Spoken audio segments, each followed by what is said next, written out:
Sebenarnya sebaik saja kita dapat pekerjaan, tabung pertama yang kita mesti sediakan adalah tabung kecemasan 3 bulan gaji. Ini adalah amount yang dicadangkan oleh pakar-pakar keuangan. Tujuannya supaya kita tidak gelisah ataupun hilang punca jika tiba-tiba kita dilanda kecemasan. Berdasarkan pengalaman sendiri tuan-puan, saya juga sangat cemas kalau tiba-tiba berlaku kecemasan dan saya tidak ada simpanan. Pernah satu ketika dulu saya melihat sendiri bagaimana kisah orang yang ada banyak duit tetapi apabila dibuang kerja dalam sekelip mata semuanya hilang.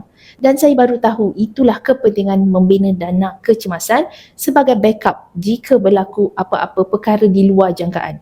Contohnya, kita tiba-tiba dibuang kerja akibat tekanan ekonomi ataupun mungkin tiba-tiba kita diuji dengan masalah kesihatan menyebabkan kita tak boleh bekerja. At least kita boleh survive selama 3 bulan dan dalam masa yang sama kita merancang kembali keuangan dan cepat-cepat cari kerja baru untuk meneruskan kehidupan. Pakar menyarankan dana kecemasan mesti disimpan dalam bentuk duit tunai. Tetapi kita faham bukan semua orang mampu melihat dan menahan nafsu bila melihat duit yang banyak. Jadi bagi yang tak mampu nak menahan nafsu berbelanja, boleh tukarkan dalam bentuk emas seperti ini.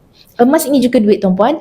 Bila kita perlukan duit tunai, kita hanya perlu pajak ataupun jual saja dan kita boleh dapat duit dalam masa 1 atau 2 hari bekerja. Bagi mereka yang bergaji RM4,500 hingga RM5,000, saya cadangkan tuan-puan target untuk memiliki 10 gram gold bar ini antara 3 hingga 4 keping. Sekurang-kurangnya ini adalah duit yang boleh dicairkan dalam masa 1 atau 2 hari bekerja.